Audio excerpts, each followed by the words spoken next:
People, Deluded, I'm back again. Deluded thoughts. Now I'm here on a Sunday morning, and I'm always reflective on a Sunday. I personally like to review my week, like just in relation to YouTube, and this is what I mean, YouTube and life, through YouTube, well, life anyways, but through YouTube, I've not that I've learned it, but it's reiterated to me, you've got to constantly evolve, you've got to constantly review your practices, you know, and I've clocked that's what YouTube is, and obviously life, but specific to the YouTube example, that's what it's taught me, you know.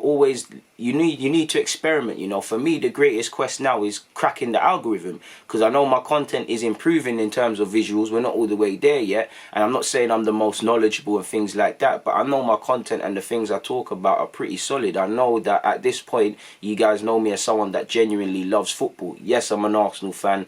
You know, I centre towards a lot of youth talent, but wherever you watch me, wherever you are in terms of fan, you see that I'm just a man who loves football and I speak from the heart. I like to think I don't just wing it and come with mad stuff. I try to think about what I'm saying and explore my own opinion before I come and hype. And I'd like to say, whatever you say about me, whether you agree with man or not, you leave my videos with something to ponder or something to think. I don't care if you lot agree with me. I just want you lot to, you get it, like you see where I'm coming from, and I learn a lot from you lot, and I think the same. And you know, that's all I want, intellectual football chat. If we're gonna say somebody's rubbish or somebody's good or whatever, there's things to back it up. Of course, we have a lot, and I'd say definitely since my early days on YouTube, you see a bit more of my personality. We have a bit more of a laugh and a joke. That's something I had to see in it, people, and I guess it's come from becoming a bit more comfortable. But I would say, like, I'm learning every day. Like I said, you got to constantly evolve. Like now I've been doing things like, you know, obviously YouTube provides you with a lot of analytics. I see how you lot, you know, are you lot watching my thing via tablet or PC and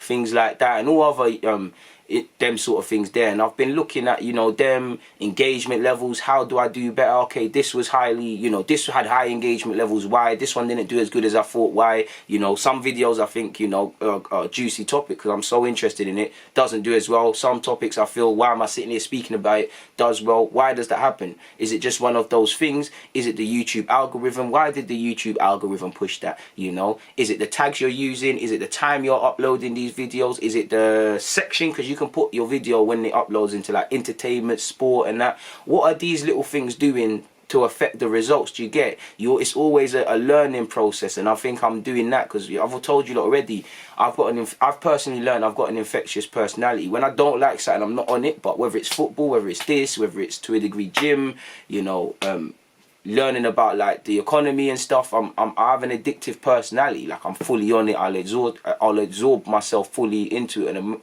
immerse myself better yet fully into it, and I'd say that's helped me. By the same token, I've also learned to calm down because rest and recovery is important. Like I'd say I'm actually sleeping a lot more, forcing myself to sleep a lot more. I don't think you lot notice it, but like yesterday, I didn't technically do a video. I uploaded one because it was there for a couple of days now off the back of my live stream.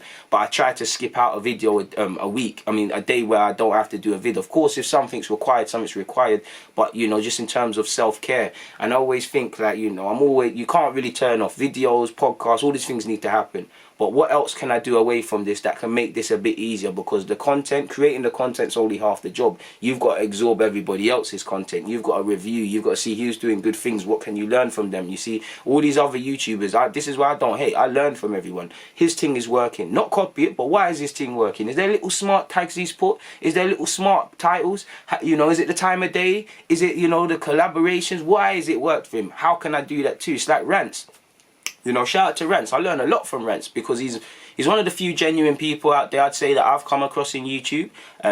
You know, and he probably doesn't even notice it, but there's a lot of things he says. You know, he drops a lot of game and he helps people, and you know, he's helped me a lot and given me advice, but it's not necessarily the advice he's meaning to give that sticks with me. Like, we'll just be talking and he'll say certain comments and it will stick with me. Like, there was a comment he said, we was talking about like the need for, apologies for the helicopter. There was, I can't remember exactly, but we was talking about like how, you know, how the industry doesn't really respect YouTubers or people that are credible, people that just want to, you know, like myself, I'd like to say, you know, I ain't got no journalism degree and all of these things, but if you stick me in a journalism room with Mikel Arteta, I think I'm asking good enough, if not better questions than most of these thingies. I haven't been to no TV school or anything like that, and maybe I should to get tailored up, but I'd like to think my presenting skills, the questions I ask, all of these things are to a high standard, and I know that as well, because when I've gone to events like Ginola, I mean not Ginola, sorry, I'd love it to be Ginola as well, but Zola. You know, I've spoken to Zola. I've told you lot before, when I was speaking to Zola, like just talking like this, it finally hit me that, yo, like that's one of the first time I've been starstruck, innit? I was like, rah, like I'm speaking to Zola. And I left him tongue-tied. I asked him a very intellectual question. I can't remember. He's like, that's a good question. And he had to think. And the same event, I was doing that with agents and things. Not because I wanted to have that, but because I genuinely want to know, innit? So I know there's something there. But like Rant said, you got to build your own table, you know? And not that you know, I'm open to going. Not that I don't want to be on Sky Sports and BT and be all and these things, but it's not the be all and end all. It's like, you know, I've learned, rather than sit there and wait for them to ask you and bring you, make yourself undeniable. You know, I don't watch Soccer AM anymore and the Footy Social, but I see Chunks and I see a bunch of other influencers. Don't get it twisted, the other influencers, you know, they've all got big followings, they've all done good. Well, I'm not going to belittle anyone, but when I look at them, I see them as unknowledgeable, quite boring, and just the status quo, and quite average. They're there because they're average, they're there because of privilege. You know, I look at someone like Chunks on the same thing. Yeah, they're taking him in, but how hard did he have to fight to get there? Did they actually want him there, or they see in the numbers? Chunks, like Young Philly as well, Chunks is undeniable. You could, not that I'm getting at him, you could say he might not be the most knowledgeable about football. Not that I'm saying that, because some man might say that, but, you know, or he's not entertaining, or he's just a funny guy, or whatever you've got to say, you know, not that I believe anything. I think he's a great content creator. He's undeniable. You can't deny the numbers. For me, that's one thing, learning the numbers, because, you know, men lie, women lie, numbers don't. You can't lie with the numbers and what he's coming into. So I'm pretty sure Sky Sports didn't want to bring Chunks in, but they can't deny him, man. That's what the sort of thing I'm on. You know, I'm not saying I'm going to be as big as Chunks, but I'm saying, you know, I want to be undeniable in my craft, and I can't tell myself right now in the mirror that I'm undeniable. I'm getting there, long way to go. But until then, I can't really say that. So I'm on building my own table. If you don't want to, why am I going to force, man? And I'm speaking in general, whether this is other YouTubers, whether it's whatever. Why am I going to force you? Why am I going to stand at you lot's table and beg you for a plate when I can go and build my own thing, set out my own plates, pull open my own chairs, you know, get my own butler and all of these things? You know, you've got to build your own table, you know, you've got to build your own stuff. You know, if they don't want to let them in anything, not just this, build your own thing. I'm not saying it's not going to be harder, I'm not saying it's not going to be tougher, but build your own thing, because what can anybody tell you? I think building your own thing kind of provides you with freedom as well, in my opinion. And like I said, I'm not talking about networking, I'm not talking about collaborations, all of this is relevant. I'm just saying, don't force it. Like, you know, everything's a push and pull. Don't force it, you know. You do have to force it and ask, and sometimes you might get aired asked again, but don't force it. Don't beg it with no one. That's one thing I've realised as well. Not that I've ever begged it. And that brings me on to loyalty, or blind loyalty. And I think I wouldn't say it's cost me, but maybe that's one thing that it's cost me. Cause I look around and it's all crabs in a barrel. There's no loyalty. There's no, not that you have to be loyal to me or I have to be loyal to anyone. It's like I sit around and I've been around people, and it's like, obviously before COVID, it's like, I've heard you slag someone off and then you're doing buddy. You know, I've heard you do this and then you're doing that, or you wouldn't do this or you wouldn't do that. Do you get it? And now you're all, so I found that very hard to think. I don't like to be with the drama and be around all of this. That's why I find it easy to do my own thing.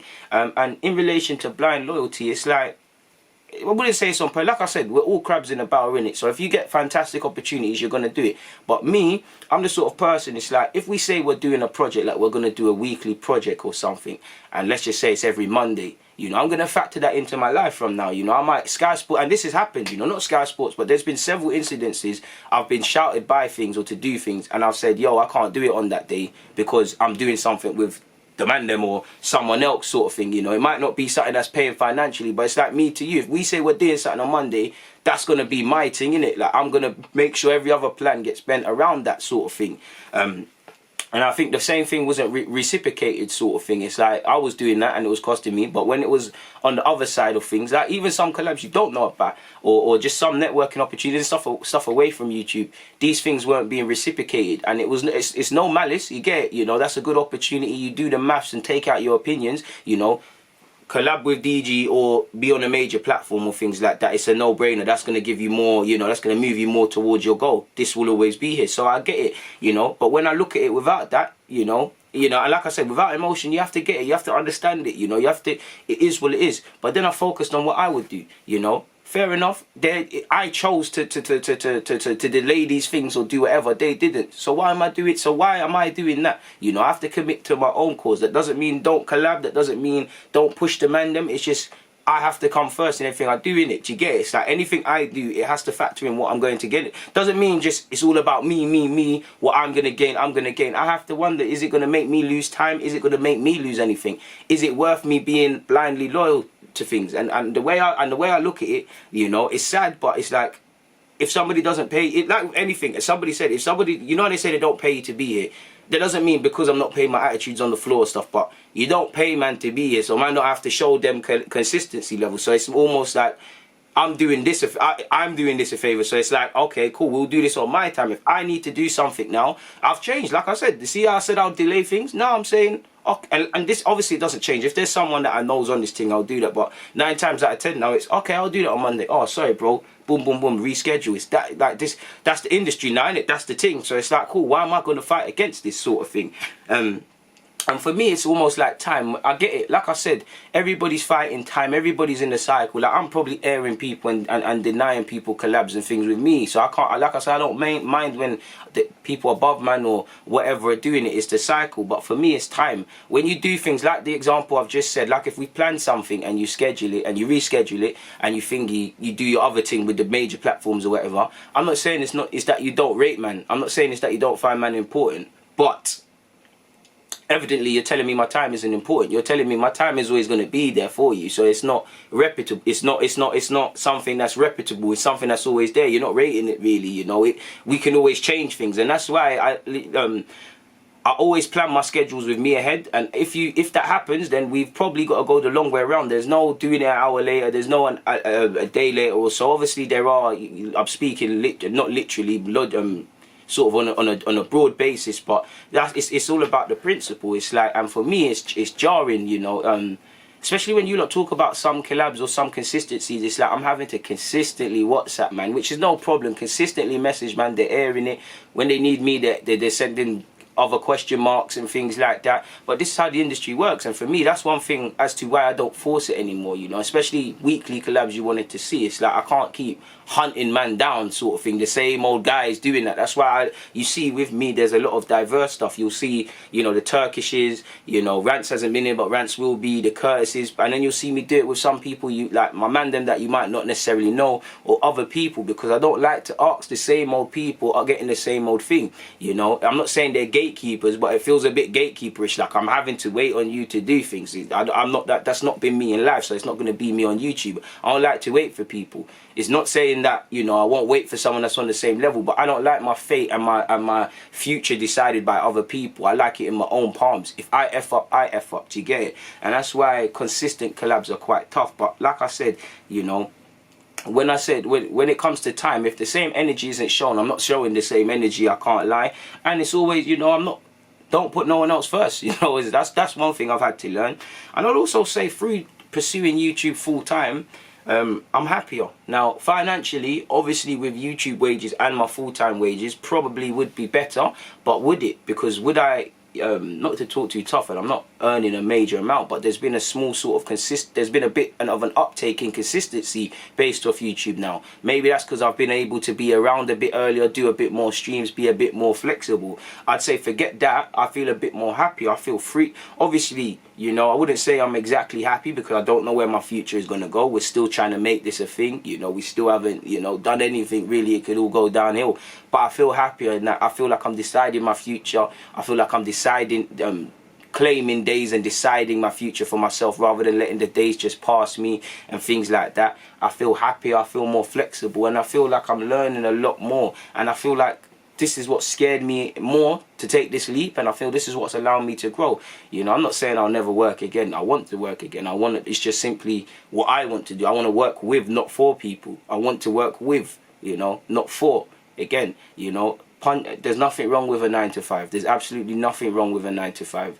But just to paint a picture, for me, working a 9 to 5, a job I hate, praying for Friday, you know, praying for 20 days off, praying to leave home, leave early. It's not something I want, really. My last job reminded me of that. There was some good perks, but it reminded me that I'm building somebody else's dream, because day in, day out, you know, my manager would say, look what I got, look what this, I'm going off now, I'm leaving early, I'm having, you know, I'm going for work drinks with my dad and all of these sort of things, and my girlfriend and stuff, and we're not. And then I realised, like, we're actually just building someone else's dream. Yeah, you might be creating some good content, we've got some video. I was a publication assistant, communication assistant, whatever you want to call it as, sort of thing, production assistant, whatever the three you want to call it as. So I was seeing, obviously, my role, I was seeing the video guys, I was seeing the camera guys. Obviously everybody's getting paid, and the more skills you have, the more you get paid, sort of thing, and it's all a balance and stuff. Some man are happy with that, but I was seeing how collectively this all panned in, and the hours man were working and all of these things, and I thought, you're doing all of this for a next man. Like, them man, the two at the company, obviously you're being paid and whatnot, but the two at the top, they're really enjoying the benefits. You're not, because you're the one saying you're hating this, you're the one dealing with the toughness. Of course, that's the benefits of owning your own company. And I'm not saying the ones at the top didn't work hard. I just consistently reiterated and reminded that, yo, this ain't it. And I've already told you, look, the day I decided to quit my role is when True Geordie Brian said, come on your thing, come on my thing, come on his thing, you know, come on his show, he's gonna bust me, the one with Hugh Izzy and that. And my manager the next day pulled me in the side and said, yo, you can't go on it, basically. I've told you lot before. He was very good at sweet talking. I'm still in contact with him as well. He's quite skilled. And I thought, you're not rating me then, innit? Like, it's cool, but you've told me it now. So, I mean, you'd always, and he used to love, he's actually followed by Ian Wright as well. He loved telling me Ian Wright follows me. I was like, I don't give a fuck. Like, shout out to Ian Wright, but what does that do for man? Like, are you going to DM Ian Wright and tell him, yo, DG, this guy's quite good? Or are you going to keep giving false promise? This guy used to give mad false promise, sell mad dreams, people, you know? Now that I think about it, because like I told you, when the company and Brian's company, the kickoff were together, I used to have to deal with a lot of the logistics and admin, and obviously I had a key to the flat in it, and I would be in there to obviously do what I'm doing and stuff. And then there used to be things he used to be like, oh yeah, obviously they're not there, why don't you go use it for your vids, use it for the tactics board. He said, we'll do this, you know, I'll get you this collab, he'll bring you on this. Big dream seller, I can see why he's good at his role. And I never used to believe it. I used to just store it mentally. It's like, and it made me think, it's like, why? He used to say, take these cameras home and do your thing. Why do you sell these dreams? I've never understood why people, if you know you're not going to do something, why open your mouth and do it and say it, you know? He's a very good charmer, you know. That there was two bosses of my company. You had the charmer, who he was the very good people person, and you had I don't want to say names, but you had this other one who was a bit more meticulous, a bit more awkward, a bit more weird, but they were the perfect duo, I'd say. You know, you had the smoozer, the guy you'd probably take for client work drinks and stuff, and you had the someone that you want in terms of negotiations, someone that isn't that just sees numbers, that isn't afraid to say things how it is. And I feel you've got to be a bit like that, and I feel you've just got to rate yourself and reward your and reward your time. Like, even me, I find it difficult to ask about finances if I'm going to do something where there is one. Well, I used to. Now I don't. I'm ultimately saying it. And like Rance actually told me as well. He said if you're in negotiations with a brand or whatever, and they say to you, and they tell you, ask you for a price, and you tell them, and they say yeah straight away, you ain't asked for enough, and it's true. You know, you've really got, and obviously don't be greedy, but you've got to really not undersell yourself. And I think I've been guilty of that, and I'll never do that again. So I have to shout out Rance for a lot of the gems he's dropped. Really, all I've really deeped is that, you know, you can't watch other people. Not that I've done this, but you can only just run your own race. All I'm doing, if I was a farmer, I'm not watching that. You know, my man down the street's got the world's best mango tree. My man's got the best sugar cane. You know, they say my man produces the best this down the road. You know, I hear that. That's all good, but I'm just focused on my little cabbage patch, my little, you know, apples and oranges, making sure they're the best that I can make them, sort of thing. So if somebody, you know, we're not at the level of them, nobody's shouting up about my thing and things like that, but anyone that comes across it, they say, oh, you produce a good little one there. That's all I'm on. I'm just focused on my own thing, because I know firmly in life, or I believe, everybody gets their time. You know, it's just down to you to recognize the signs and seize them, really. That's what I've learned. You have to seize opportunities. You have to really, and what I've learned as well, I know I've got a work rate, but that voice where it says I can't be bothered this long tomorrow, subconsciously it's come back in my head, because I'm getting, you know, I'm feeling more overworked. You have to silence that, people. Don't, laziness is gonna kill you, because even with my streams, sometimes I've said, you know what, they're long, let me not do it. I've done it and they've been the most viewed, or they've been the most viewed videos, or you know, I've had to talk about the same subject over and over again, but it's boosting the engagement levels. Obviously, if it's boosting the engagement levels, potentially more people are seeing it, more subscribers, the grand bros grows, we get closer to my season-long goal for this year of 30,000, hopefully one day 50, and hopefully 100. Will we ever get there? I'm not too sure. Sometimes I think this is the thing for me. Sometimes I think YouTube is the platform where it will allow me to get my voice heard, but I'll blow in something else. I don't know, people. All I would want to do is get to a position where this channel is obviously bigger and better, and you know, can provide a decent, I'm not gonna lie, a decent sort of income and stuff like that, to provide man with more freedom. You know me, I'd love to pursue more scouting and presenting opportunities, but I'd say now, or the next year or so, for me, it's about how. How do I do that?